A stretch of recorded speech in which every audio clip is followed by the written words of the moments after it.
தந்தை மகன் தூய ஆவியாரின் பெயராலே.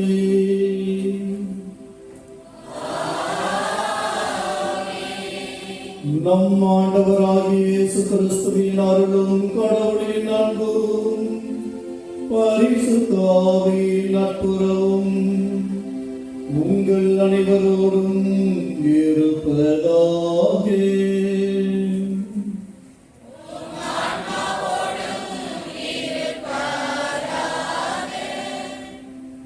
இயேசுவில் அன்புக்குரிய சகோதர சகோதரிகளே, 2 முன்னுரையிலும் மிக அழகாக வாசிக்கப்பட்டதைப் போல இன்றைய நாட்களில் ஆண்டவர் தன்னுடைய நினைவாக குருத்துவத்தை ஏற்படுத்தி நற்கருணையின் வழியாக தன்னுடைய உடலை நமக்காக விட்டு சென்ற இந்த பெரிய விழாவை நாம் கொண்டாடி சிறப்பிக்கிறோம்.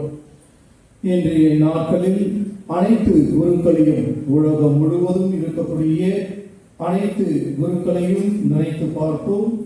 அவர்களுக்கு முன்னோடியாக இருக்கக்கூடிய மேய்ப்பராகிய அனைத்து ஆயர்களையும், உலகம் முழுவதும் இருக்கிற கிறிஸ்தவ மக்களுடைய தலைவராக இருக்கக்கூடிய பாப்பரசர் அவர்களுக்காகவும், இவர்களுடைய அனைவருடைய கருத்துக்களுக்காகவும் உடல்நலத்திற்காகவும் வேண்டி சிறப்பாக இத்திருப்பலியை நாம் ஒப்புக் கொடுப்போம்.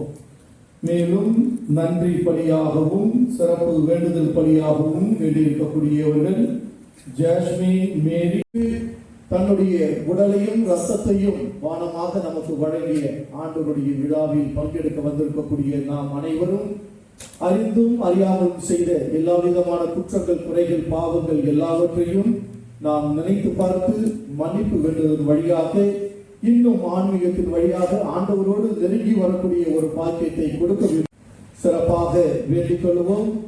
ஒவ்வொரு குருவானவருடைய பெற்றோர்களுக்காகவும் வேண்டிக் கொள்வோம். விண்ணகத்திற்கு எடுத்துக் கொள்ளப்பட்ட அனைத்து குருவானவர்களுடைய ஆன்ம இலைப்பாற்றிற்காக வேண்டிக் கொள்வோம்.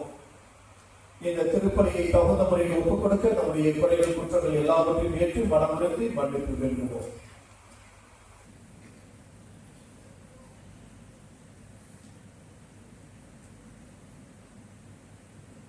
எல்லாம் வல்ல இறைவனிடமும்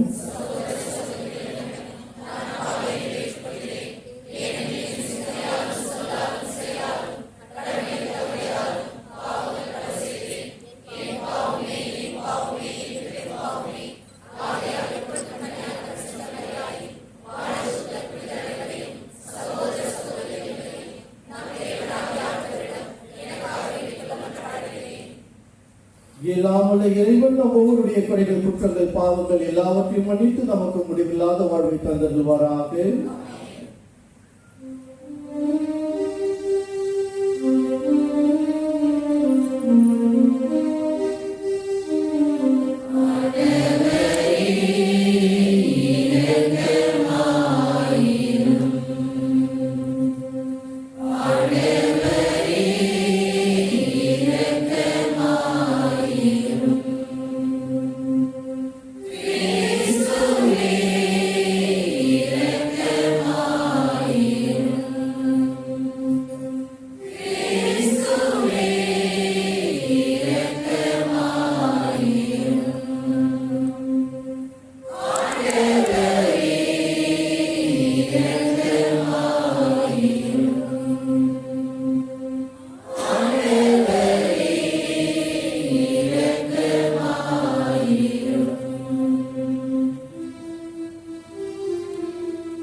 மீட்பின் புதிய பலியையும் திரு விருந்தையும் தமது திரு அவைக்கு அளித்தார். அதனால் இப்புனிதமிக்க திரு உணவில் அடிக்கடி பங்கு கொள்ளும் நாங்கள் இத்துணை மேலான மறை நிகழ்வுகளிலிருந்து அன்பின் முழுமையையும் வாழ்வின் நிறைவையும் பெற்றுக்கொள்ள அருள் புரிவீராக. உம்மோடு என்றென்றும் வாழ்ந்து ஆட்சி செய்கின்ற எங்கள் ஆண்டவருடைய திருக்குமாரனாகிய இயேசு கிறிஸ்து வழியாக உம்மை மன்றாடுகின்றோம்.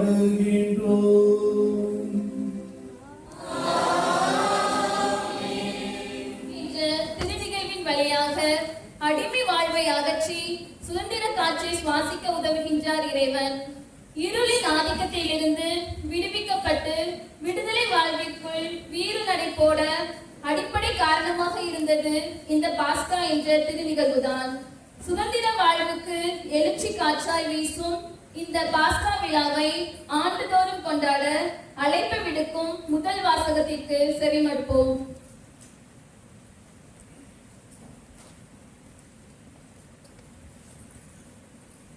முதல் வாசகம். பாஸ்கா ராவுணவு பற்றி விதிமுறைகள். அதிகாரம் 12, இறைவார்த்தைகள் 1 முதல் 8 வரை மற்றும் 11 முதல் 14 வரை. விடுதலை பயண நூலிலிருந்து வாசகம். எகிப்து நாட்டில் ஆண்டவர் மோசேக்கும் ஆரோனுக்கும் பின்வருமாறு கூறினார். உங்களுக்கு மாதங்களில் தலையாயது இம்மாதமே. ஆண்டில் உங்களுக்கு முதல் மாதமும் இதுவே. இஸ்ரேல் மக்கள் கூட்டமைப்பு முழுவதற்கும் நீங்கள் அறிவீர்கள். அவர்கள் இம்மாதம் 10ஆம் நாள் குடும்பத்துக்கு ஓராடு, வீட்டுக்கு ஓராடு என்று தேர்ந்தெடுத்து கொள்ளட்டும். ஒரு ஆட்டினை உண்ண ஒரு வீட்டில் போதி ஆடுகள் இல்லையெனில் உண்போரின் எண்ணிக்கைக்கும் உண்ணும் அளவுக்கு ஏற்பட்ட அண்டை வீட்டாரை சேர்த்துக் கொள்ளட்டும். ஆடு குறைபாடற்றதாக, கிடாயாக, ஒரு வயது குட்டியாக இருக்க வேண்டும். தேர்ந்தெடுப்பது வெள்ளாடாகவோ செம்மறியாடாகவோ இருக்கலாம். இம்மாதம் 14ஆம் நாள் வரை அதை வைத்து பேணுங்கள். அந்நாள் மாலை மங்கும் வேளையில் இஸ்ரேல் மக்கள் கூட்டமைப்பின் அனைத்து சபையும் அதை வெட்ட வேண்டும். இரத்தத்தில் சிறிதளவு எடுத்து உண்ணும் வீடுகளின் இரு கதவு நிலைகளும் மேல் சட்டத்திலும் பூச வேண்டும். இறைச்சியை அந்த இரவிலேயே உண்ண வேண்டும். நெருப்பில் அதனை வாட்டி புளிப்பற்ற அப்பத்தோடும் கசப்பு கீரையோடும் உண்ண வேண்டும். நீங்கள் அதனை உண்ணும் முறையாவது இடையில் கச்சை கட்டி கால்களில் காலணி அணிந்து கையில் கோல் பிடித்து விரைவாக உண்ணுங்கள். இது ஆண்டவரின் பாஸ்கா. ஏனெனில் நான் இன்று இரவிலேயே எகிப்து நாடெங்கும் கடந்து சென்று எகிப்து நாட்டில் மனிதர் தொடங்கி விலங்கு வரை அனைத்து ஆண்பால் தலைப்பெற்றவையும் சாகடிப்பேன். எகிப்தின் தெய்வங்கள் அனைத்தின் மேலும் நான் தீர்ப்பிடுவேன். நானே ஆண்டவர். இரத்தம் நீங்கள் இருக்கும் வீடுகளில் உங்களுக்கு அடையாளமாக இருக்கும். நான் இரத்தத்தை கண்டு உங்களை கடந்து செல்வேன். எகிப்து நாட்டில் நான் அவர்களை சாகடிக்கும் போது கொல்லும் கொள்ளை நோய் எதுவும் உங்கள் மேல் வராது. இந்நாள் உங்களுக்கு ஒரு நினைவு நாளாக விளங்கும். இதனை ஆண்டவரின் விழாவாக நீங்கள் தலைமுறை தோறும் கொண்டாடுங்கள். இந்த விழா உங்களுக்கு நிலையான நியமாக இருப்பதாக. இது ஆண்டவர் வழங்கும் அருள்வாக்கு.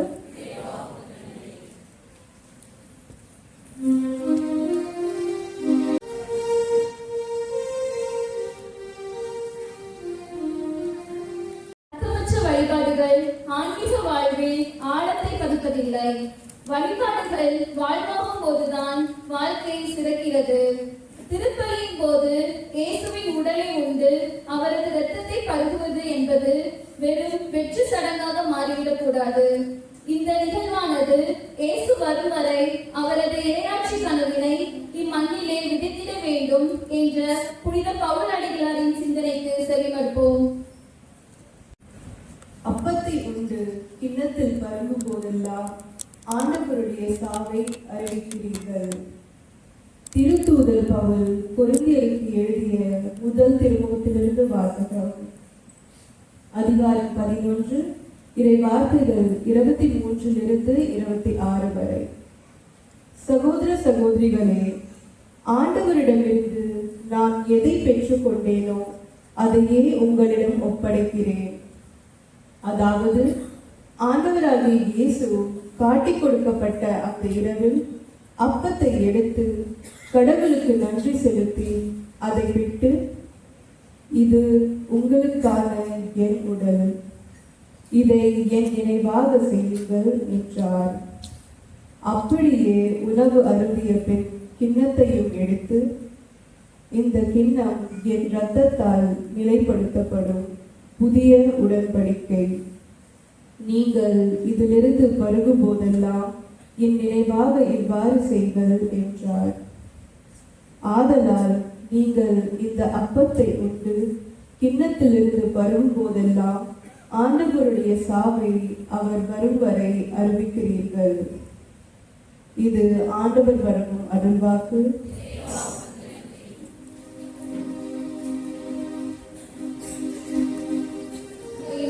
மறைந்தவர் கோடியாயினும் மற்றவர்களுக்காக வாழ்பவர்கள் மட்டுமே சரித்திரத்தில் பதிவாகிட முடியும். 2000 ஆண்டுகளுக்கு முன்பாக வாழ்ந்த இயேசுவை இன்றும் நம் மனங்களில் வாழ செய்து, காலத்தின் காவியமாக, வரலாற்று நாயகனாக இயேசுவை நமக்கு வெளிக்காட்டுவதே அவரின் மேசை உறவான நற்கருணை என்னும் சமபந்திதான். இதனை விரைவாக விளக்கி காட்டும் நற்செய்தி வாசகத்திற்கு செவிசாய்ப்போம்.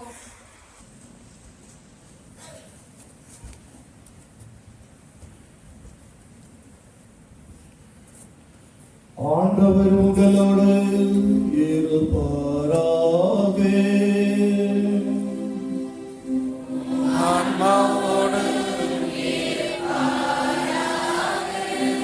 தூய யோவான் எழுதிய பரிசுத்த நற்செய்தியிலிருந்து வாசகம்.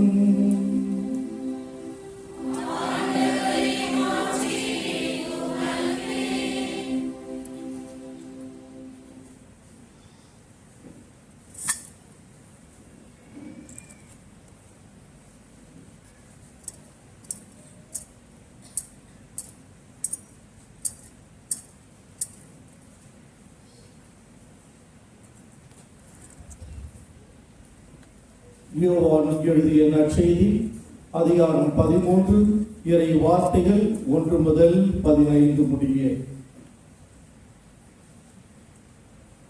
பாஸ்கா விழா தொடங்கவிருந்தது. தாம் இவ்வுலகத்தை விட்டு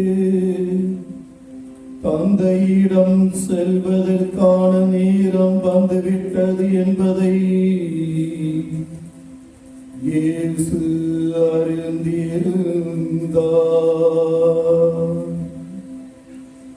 உலகில் வாழ்ந்த தமக்குரியோர் மேல் அன்பு கொண்டிருந்து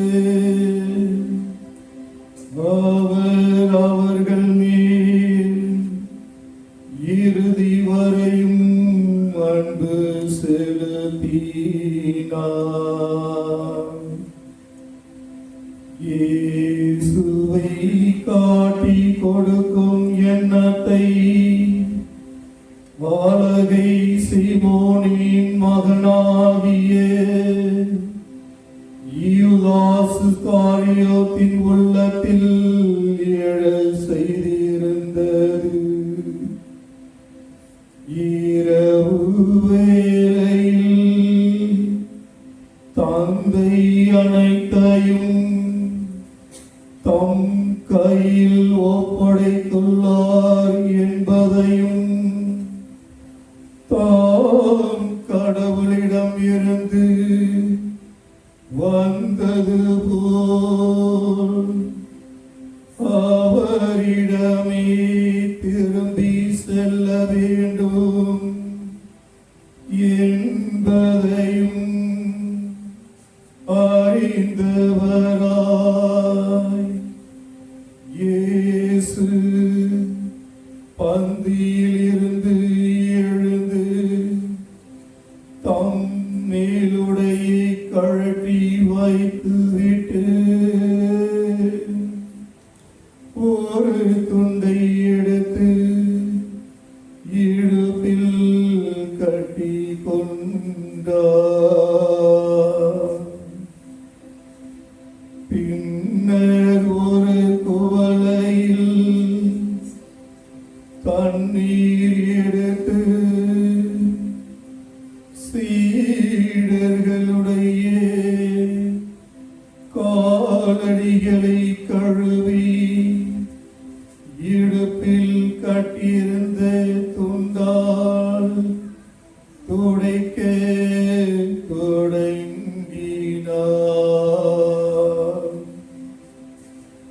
சீமோன் பேதுருவிடம் இயேசு வந்த பொழுது அவர், ஆண்டவரே, நீரா என் காலடிகளை கழுவ போகிறீர் என்று கேட்டார். இயேசு மறுமொழியாக, நான் செய்வது இன்னதென்று இப்பொழுது உனக்கு புரியாது, பின்னரே புரிந்து கொள்வாய் என்றார். பேதுரு அவரிடம்,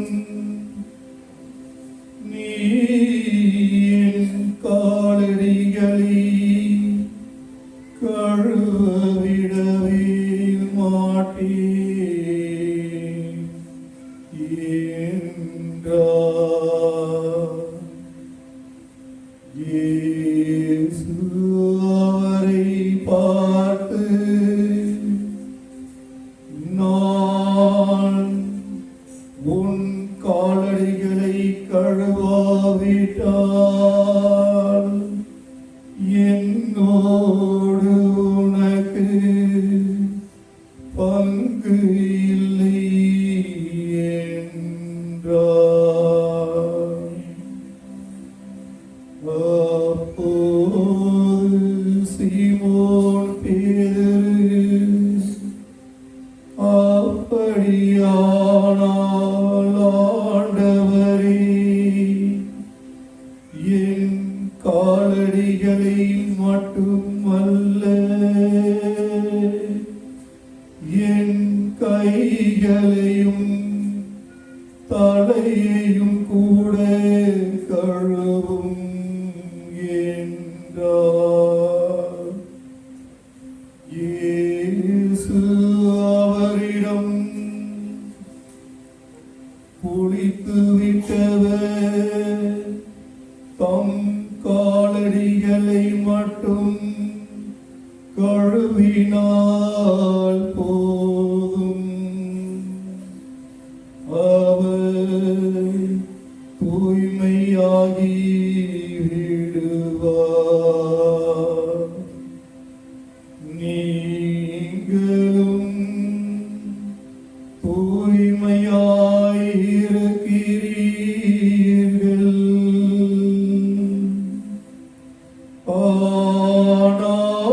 ஆனாலும் அனைவரும் தூய்மையாயில்லை என்றார். தம்மை காட்டிக் கொடுப்பவன் எவன் என்று அவருக்கு ஏற்கனவே தெரிந்திருந்தது.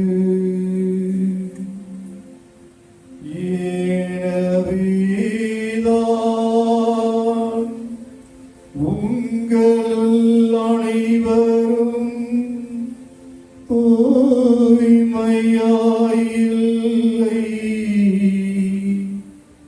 என்றார்.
நீங்கள் அவ்வாறு கூப்பிடுவது முறை. நான் போதகத்தான் ஆண்டவர்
நாள், அதாவது இன்று வணக்கத்துக்குரிய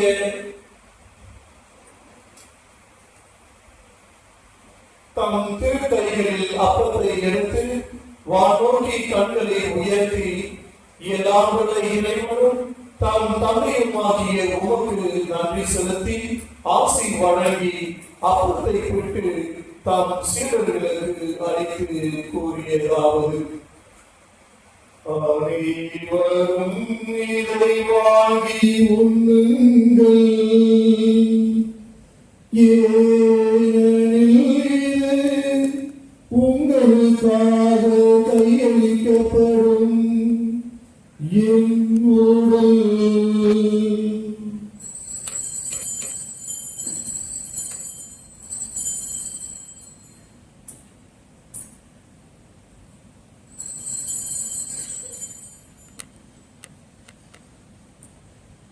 அவ்வண்ணமே இரவு எல்லாம் திருக்கைகளில் எடுத்து மீண்டும் உமக்கு நன்றி செலுத்தி ஆசி வழங்கி தாம் சீடர்களுக்கு அளித்து அவர் கூறியதாவது: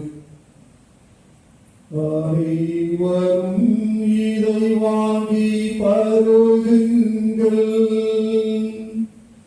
ஏனெனில் புதிய நித்திய உடன்படிக்கைக்கான என்ற தம் இது மன்னிப்புக்கென்று உங்களுக்காகவும் எல்லோருக்காகவும் சிந்தப்படும். இதை நினைவாக செய்யுங்கள்.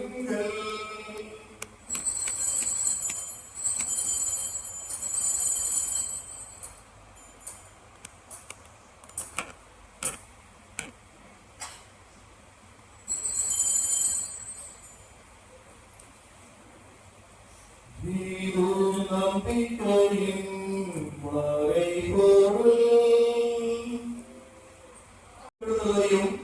அவரது மாட்சிக்குரிய முன்னேற்றத்தையும் ஊழியர்களும் புனித மக்களுமாகிய நாங்கள் நினைவு கூறுகின்றோம்.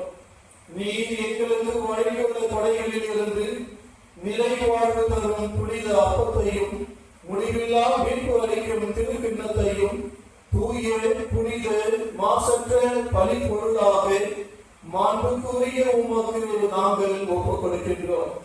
இவற்றை இரக்கத்துடன் கனிவுடனும் கண்ணோக்கி அருளும்.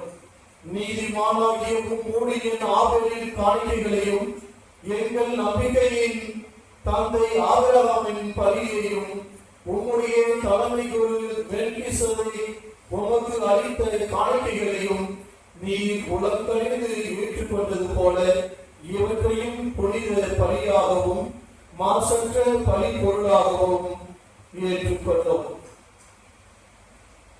இல்லாமல் இறைவா, உம்முடைய வானகத்தோடு தாம் திரு கைகளால் இப்பலி பொருட்களை மாண்புக்குரிய உமது விண்ணக திருப்பிடத்திற்கு எடுத்து செல்ல வேண்டும் என உம்மை பணிந்து வேண்டுகின்றோம்.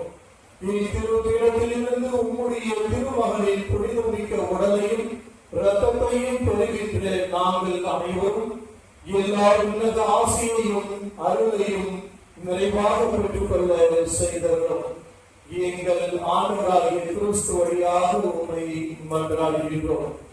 ஆண்டவரே, நம்பிக்கையின் அடையாளத்தோடு எங்களுக்கு முன் சென்று அமைதியில் தொழில் கொள்ளும். அனைத்து ஆத்மாக்களையும் அவருடைய குடும்பங்களிலிருந்து எடுத்துக் கொள்ளப்பட்ட ஆன்மாக்களையும் அனைத்து குருவானவர்கள் இந்த உலகத்தில் இல்லாமல் இடத்தில் எடுத்துக் கொள்ளப்பட்ட குருக்களையும் மற்றும் குடும்பத்திலிருந்து மறைத்த அனைவரையும் நினைவு கூறுவோம்.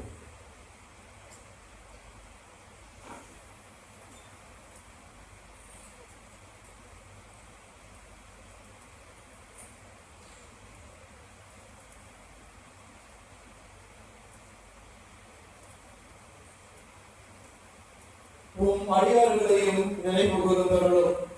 ஆண்டவரே, இவர்களுக்கும் கிறிஸ்துவில் இளைப்பாறும் அனைவருக்கும் ஆறுதலும் ஒளியும் அமைதியும் நிறைந்த இடத்தை ஈந்திட வேண்டும் என இறங்கி வேண்டுகின்றோம். பாவிகளாகவும் அடியார்களும் நாங்களும் உமது பேரில்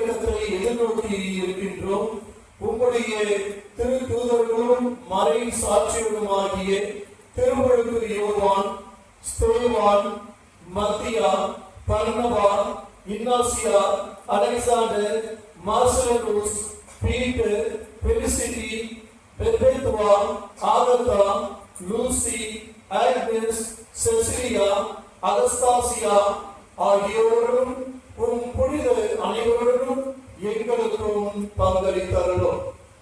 எங்கள் தகுதியை முன்னிட்டு அன்று மாறாக உமது மிகுதியான மன்னிப்பால் அப்புனிதர்களோடு நாங்களும் தோழமை கொள்ள எங்கள் ஆண்டவராகிய கிறிஸ்து வழியாக உம்மை மன்றாடுகின்றோம்.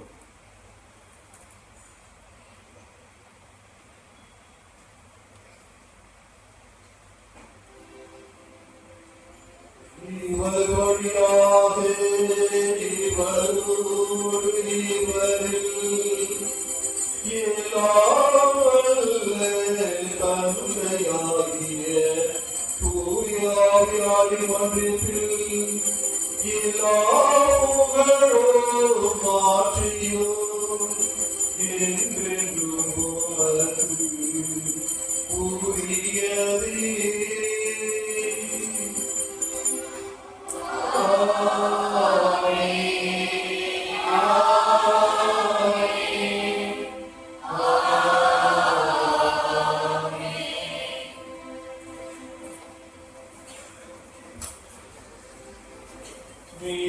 கட்டளையால் கற்பிக்கப்பட்டு இறை படிப்பினால் பயிற்சி பெற்று நாம் அனைவரும் துணிந்து பாடுவோம்.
தீமை அனைத்திலிருந்து மீன்களை விடுவித்து எங்கள் வாழ்நாளில் அமைதியை கனிவோடு அருளமை தாழ்மையாய் வேண்டுகின்றோம்.